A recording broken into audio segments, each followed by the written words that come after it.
If there is one interruption by you, you will be held in contempt of court. What it is you want to say or not, because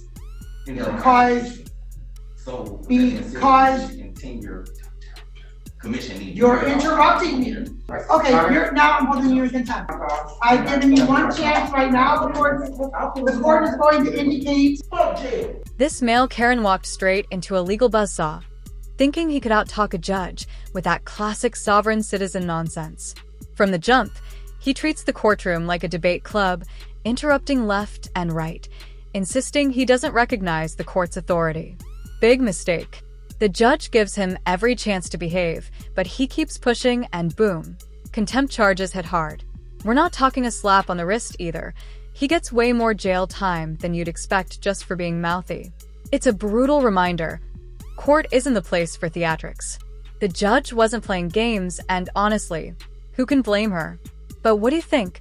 Was she too harsh, or just shutting down chaos before it spread?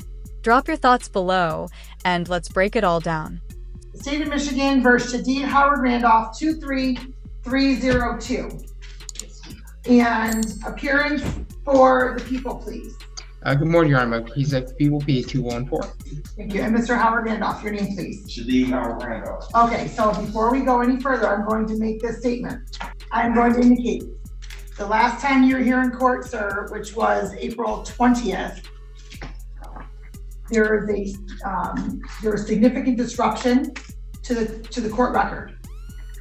So I'm going to state this.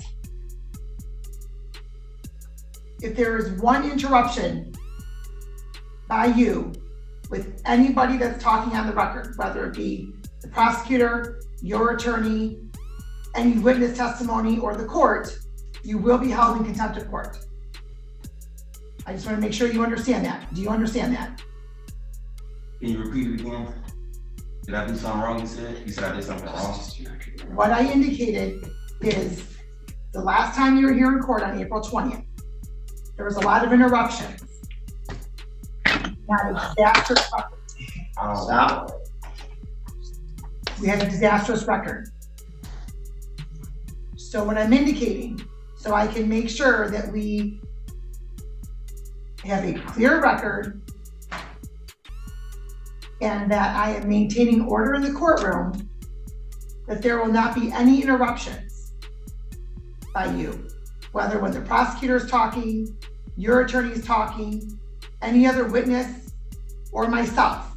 If there are any interruptions by you, Mr. Howard Randolph, this court is going to hold you in contempt of court. Do you understand that?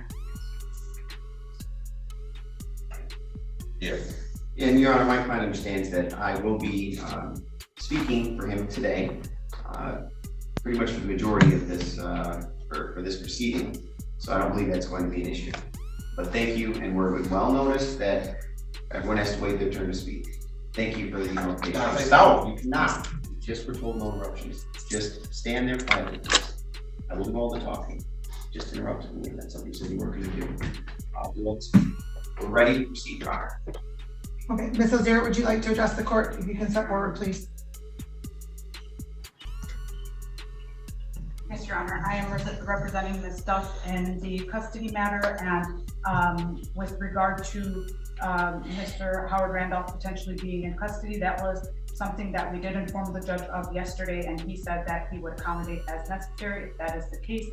I plan to appear as soon as I am back to my computer to inform the judge of the way that these proceedings conclude. I would also like the court to note that while it's been made clear to Mr. Howard Randolph that there is no contact electronically or by other means, that throughout the trial proceedings, Mr. Howard Randolph has continually directly addressed Ms. Duff during these proceedings, which would violate the no contact. And I believe that that will continue to happen. The decorum of Mr. Howard Randolph today might be great, but throughout the Zoom trial has not been great, and he has made threats and has spoken in threatening ways to myself as well as Ms. Duff. And when you indicate that Mr. Randolph has been addressing Ms. Duff directly, Is that during Mr. Randolph's turn to ask questions? Is he representing himself? He is representing himself. It has not been with regard to any direct examination of Ms. Duff. He has not chosen to, at this point thus far, to question Ms. Duff personally or cross-examine her. This has been in his statements to the court, which then devolved into him directly addressing Ms. Duff. And Your Honor, we're going to be in the process of getting the transcripts of that particular hearing this week. We don't know the specifics. If the court were not be inclined to reduce further, I would only ask for this one allowance that my client just financed a vehicle. It's in the parking lot. There's no one else to get the vehicle. He asked if I'd be willing to drive to his address. I indicated that it doesn't fall within the things that I'd be willing to do. I asked that my client get a report date later today, if not tomorrow, so we can just take the car back. Because not only is he going to be missing the hearing, he's going to be going into custody. I don't want him to be in a position where his car gets towed and he's going further and further down an avenue that we're just trying to halt and put back into an advantageous position. He understands that if he fails to appear, the consequences are going to be it's going to be a catastrophe. So that would be the only allowance if there'd be no bending on any further bond conditions, that he be able to report into custody after taking his car in. Okay, and I can appreciate that, counsel, but Mr. Randolph can leave his key at the window with the police department, and we can make sure that they're not having it towed, and then his girlfriend can come pick up the key later with the vehicle. I'm not giving him a report date, not at all. I have serious concerns for safety and compliance with this court's order. So court is indicating 10,000, 10%, no surety, GPS tether in the event bond is posted. You can leave your key with the police department, and then we'll make a note that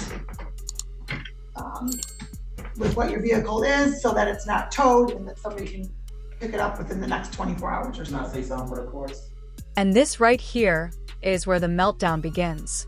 The judge actually tries to cut the guy a break, lets him avoid having his car towed since he's about to be taken into custody. That should have been his cue to chill, right? But nope. If you saw his last hearing, you already know this guy's basically a human air horn.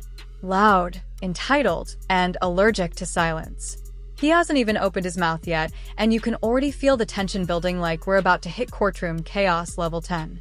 It's wild how some folks show up thinking court is a stage for their personal protest. Like, bro, this ain't open mic night. One more outburst, and he's not just getting locked up, he's earning himself a contempt charge, and maybe even an extended stay behind bars. For now, he's quiet, but you can feel that storm brewing. Get ready, because this is about to spiral fast. That's up to your attorney. Oh, no, it's up to me. I got my own mouth. Please, you don't already do what you're gonna do, bro. Sir, It's okay. let me just be very clear. Mhm. Your attorney would advise you whether or not you should or should not address the court based upon what it is you want to say or not. Allegations in their Because- So because- you continue your commission. needs to You're be- interrupting me Okay, go ahead.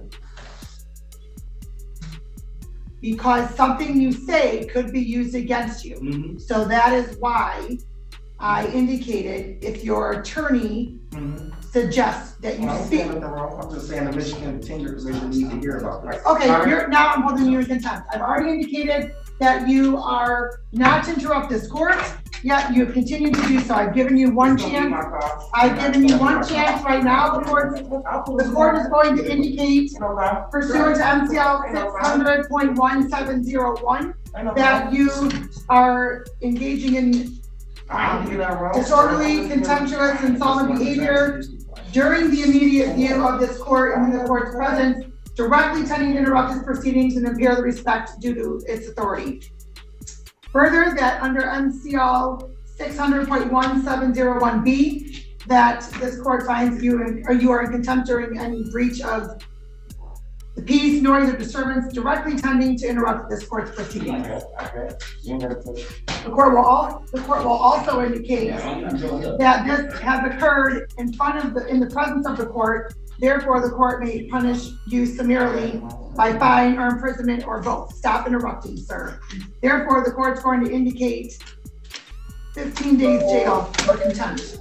To be honest, those 15 days feel less like a punishment for contempt and more like the judge just hit the mute button on this guy. Court-ordered silence. Plain and simple. Yeah, he was out of line, kept interrupting, disrespecting the process, but 15 days? That's not justice. That's noise control with a gavel. And I get it, this dude was exhausting. But still, it feels like the sentence was more about restoring courtroom peace than balancing the scales. Honestly, the whole situation gives off the vibe that the punishment was about him, not just his actions. And you already know he's walking out of there acting like he won, like he exposed some big secret, and the system couldn't handle his truth. Next stop? Probably trying to live stream from a holding cell, ranting about corruption like he's cracked the Da Vinci Code. Judges do have wide latitude on contempt, and legally, she could have thrown 30 days at him just for being an arrogant nuisance. But was it justice, or just a vibe check with handcuffs? You tell me. The court's going to also indicate that while, sir, you were quiet and not interrupting this court's order, nor the proceedings, towards the end of the proceedings, then you began to interrupt this court. I ain't get loud. I spoke my mind. Despite this court's order not to Speak my mind. not to interrupt this court. I didn't interrupt. Therefore, as is evidenced still by your continued interruption of these proceedings, the only corrective action necessary to restore order and maintain the dignity and authority of the court is to hold you in criminal contempt and sentence you to 15 days jail. Okay.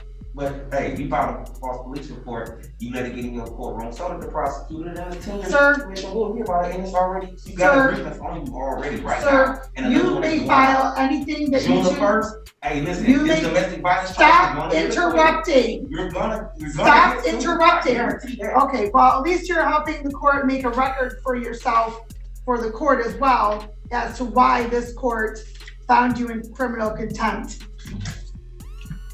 We'll see you next week on the Rio, I love 17th. you, baby. You're not to address, That's okay. I'm addressing the bar though. Sir. I'll let you that. Sir, the court's adding another 10 days time for you addressing the victim in this matter. That line definitely deserves a top spot in the Courtroom Hall of Fame for the worst things you could possibly say right before sentencing. Like, come on, if your goal is to get leniency, maybe don't wrap up your little courtroom monologue by insulting the entire justice system. That's not edgy. It's just speedrunning your way into more jail time. Honestly, the only thing missing from his performance was flipping the judge's bench and misquoting the Constitution while calling the witness bro or baby.